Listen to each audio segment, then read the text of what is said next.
Hey, what's up, guys? Your average wargamer is back with another video of World of Warships. And in this video, I will answer a question, although it's pretty complicated, and I cannot simplify it by just giving an answer like of 1 or 2 minutes, and that is whether this game, World of Warships, is worth playing in 2024. Is it really worth it to play World of Warships right now? Is it something that I should try and grind some ships and try to play? Is it really going to be that fun and engaging? Well, I will try to answer this as good as possible because it has so many factors which, if I account by just playing World of Warships myself, it's not going to be an easy thing to answer. So, by the way, guys, if you are a new player and if you are new to the channel, please like, comment me down below that what do you think, is it really worth it to play World of Warships in 2024 if you are a new player or even experienced player. So please let me know down below. And well, my simple answer is going to be that you should play this game out and judge out for yourself. This is probably the simplest answer that I can give you for playing World of Warships. Is it really worth it? You have to try it yourself and judge yourself out whether I'm going to have that really good experience that I want from this game. Because first of all, the good thing about this game is that it is free to play. You can just play it without spending any money whatsoever. You don't need to have any ship whatsoever at the start. You just grind out by just getting into a tier 1 all the way to tier 10. I do have Yamato right now. If you want to experience Yamato, which was a real battleship in World War II, if you want to try it out and use this battleship in game, well, this game certainly gives you some of that experience. So it's pretty glorious to have Yamato in your port. And if you really like to have this experience, I think World of Warship is definitely going to give you some goosebumps simply by just seeing that ship or battleship in the port. There are a lot of historical ships in this game. I mean, you can name it. Yamato is one of them. There are even a couple of ships. I can talk about Missouri, Iowa. There are so many battleships in World War II. You can relate this game with that, and it will simply give you a very nice experience.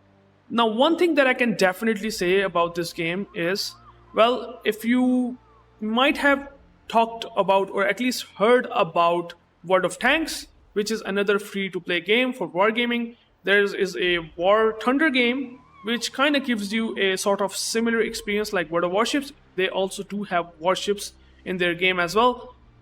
Combined with, or at least I would say compare with other game titles that I have, or at least I have talked about, World of Warships is definitely a lot less grindier compared to those two game titles. That's for absolutely sure. You can get to tier 10 by just playing like 30-40 battles, and if you do have these good boosters, if you run even a single good booster, in this case a ship XP booster, which increases your speed of grinding out that ship, or at least getting from tier 1 all the way to tier 10, you will have pretty fast rate in getting towards those important ships that you want to have in your port. As simple as that. It is definitely very, very less grindy. If you do have premium time, which increases your speed by giving you more credits and XP in each battle, it will help a lot to progress through. It's very fast paced, at least in terms of grinding ships compared to other titles, and that's the reason why I would say it's pretty good. But there are some other things as well that I want to mention. Well, now the good thing about this game is that you do have tons of ship classes in this game.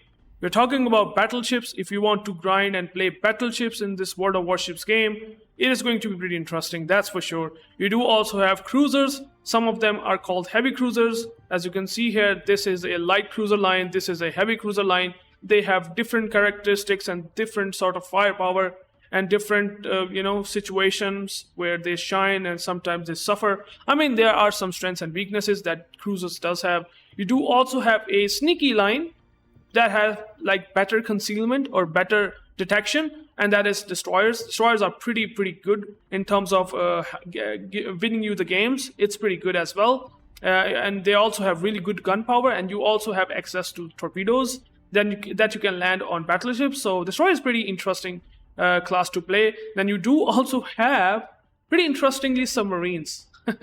And they also have very unique gameplay. They do have homing torpedoes. You basically ping the target and the torpedoes start to home towards the target. It's an entirely interesting sort of gameplay if you are into that. And you do also have something we call aircraft carriers. Again, pretty significant presence in like World War II, or at least World War that we know in general.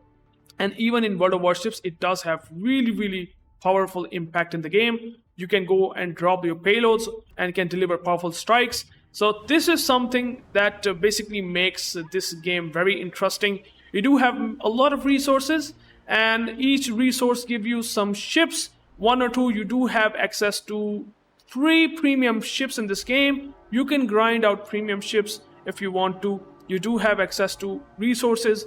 You can try it out and check that out, pretty much easily and get the favorite ship that you wanted. Some of them are really strong, and that's the reason why I think World of Warships is still going to give that experience. Okay, so I think there are a couple of things that I should also mention. That if you grinding out to tier 10, the game is going to be getting a lot much more difficult, especially if you play random battles. You will have real players, probably very good experienced players in World of Warships, that can just outmatch you in every skill or possible way. They absolutely know each and every mechanic of this game. So I would say the learning curve of World of Warships is huge.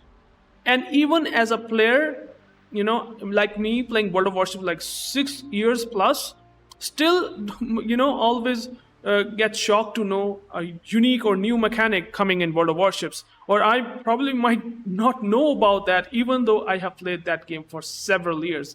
So this is something which is a bit not something that you will like, and it's gonna take a lot of time to understand the ship characteristics and how to make your ship work better, when to push, when to kite, all those things that will make your gameplay and your experience really good and rewarding.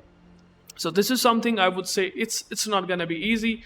And if you are trying to learn this game as much as possible and as quickly as possible, I would say keep watching some tutorials out there. I can make some tutorials as well if you want to, because without that, it's gonna be really rough ride at tier 10. Tier 10 is gonna be a lot much more insane. There are so much firepower at this tier, like it is crazy. You can be death struck in just a single volley from a battleship if you have tried to show broadside around 9-10 kilometers, or maybe even long ranges.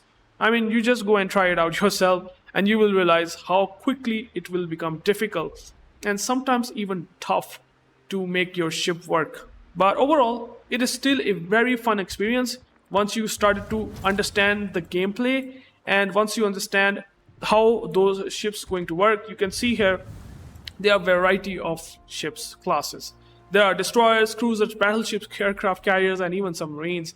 So you can pick any of them and play according to its strengths and weaknesses, and you will get a huge value at the end once you know how to make them work. So thank you guys for watching.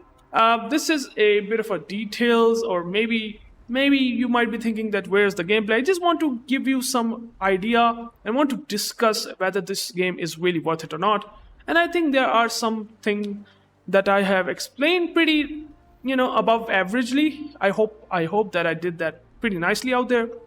And if you have any questions and comments, please let me know down below. What do you guys think? And if you do like the content, please like and even subscribe if you are new to the channel. And I will catch you guys into the next one. Peace out.